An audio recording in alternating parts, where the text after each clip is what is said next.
Malignant is the newest movie that is directed by James Wan. Madison is paralyzed by shocking visions of grisly murders, and her torment worsens as she discovers that these waking dreams are in fact terrifying realities. That is strictly from the IMDb page. I really don't want to give any spoilers away from this movie. I want everybody to kind of go see this movie with as little information as possible because I went in it with the same way. I'd only seen about one trailer, and I have to say, what you may think this movie is going in might not be exactly what you think it is in the end, but nonetheless, this is a fantastic horror movie.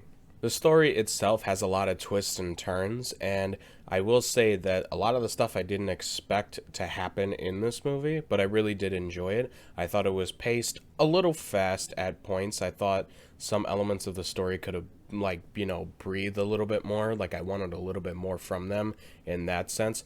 But nevertheless, I thought the story moved at a decent rate at that if they would have just slowed down a little bit. And I thought that the way that they explained stuff and the way that they executed these ideas was really cool and really interesting. James Wan is a very tenured horror movie director, so whatever you think is going to happen may not exactly happen because James Wan understands that, you need to bring different elements to a horror movie that most people haven't seen. Like the old tropes kind of get tired after a while. So for him to kind of come out and just be like, nah, we're going to do it slightly different and we're going to do it this way, I found it really interesting and I thought it benefited the movie heavily.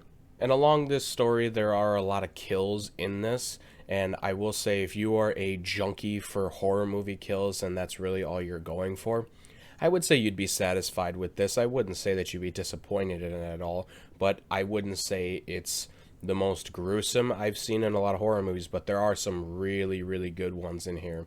And if that's what you're in for, chances are that you're not going to be disappointed in this. I will say the actors and actresses did a pretty good job in this movie. Annabelle Wallis as Madison is really good in this movie. Her tormented character and how she portrays her, I thought was really good. And she has to do a lot of sleep paralysis, moments in the movie. And really it's just limited movement and it's a lot of facial expressions and without even moving her face too much either at times. And I thought she did great in that. Maddie Hasson, who plays Sydney, which is her sister, also does a pretty good job. She has a pretty big role in the movie after you kind of don't realize it at first, but then as the movie progresses, you realize that she's got more things to do in this movie, and I thought that she did a pretty good job in this. And also George Young, who ends up being the detective in this movie, albeit I wanted a little bit more from him in the screenplay, but for what it's worth and what his role had to be, I thought he did a great job in it. And the biggest thing to discuss out of all of this is obviously the camera work and the editing for this movie. James Wan is a mastermind behind this. There are so many great shots and great visuals. It is amazing to see. There's even a really great tracking shot from the ceiling of the house, and it just looks like you're looking at if you were an architect or something, where you're just looking at a small display of a house and you're looking at it from the ceiling, and then it just tracks it from there, and you see her running through the bottom of the house, and then you see her running up the stairs, and it's such a great shot. It's in the trailer, and I kind of am ashamed that it's even in the trailer because I feel like you save some stuff like that for the movie.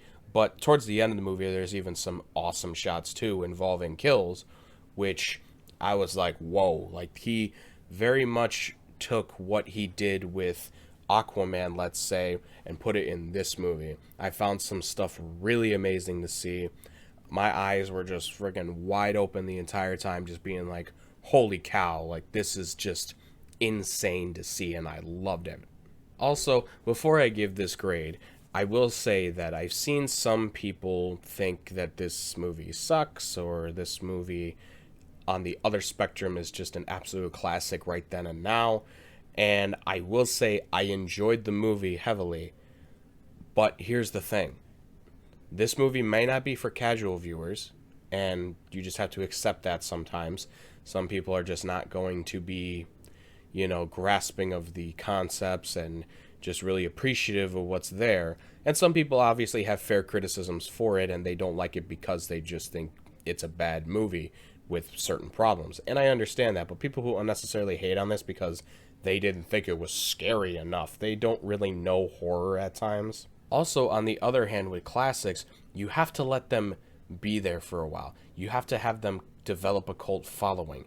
You have to have them cultivate a feeling about them to where when you watch it, you're like, oh wow, like this is something really cool, really interesting, and it's, some of the best stuff I've seen in a very long time. That's what I feel about this movie, but I have to wait for it to be that because there are so many ideas and so many other movies to come that maybe that one's going to become obsolete in the end. Look at The Shining, for example. A lot of people shit on that movie when it first came out, if you didn't know. That was nominated for Razzie Awards, shitty awards. That's what the Razzies were. They were for shitty movies. Like, Halle Berry got a Razzie Award for her performance in Catwoman. That's what a Razzie is for. And what do people think of The Shining now?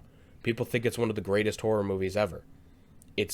You just have to wait for things to settle, and you have to wait for things to really develop in time, because not everything is going to be a classic right then and there. Some obviously will. Some stand the test of time right then and there, and there's no denying it. But this movie, I feel like, has to develop a little bit of a cult following first before it reaches that status. I'm going to give Malignant 4 stars. Thank you guys so much for watching. I hope you enjoyed the review. Links will be down in the description below to listen to other reviews and podcasts that I do on The Andrew Paul Show. Look forward to more reviews very soon on this channel, though. Thank you guys so much for watching, and I'll talk to y'all next time.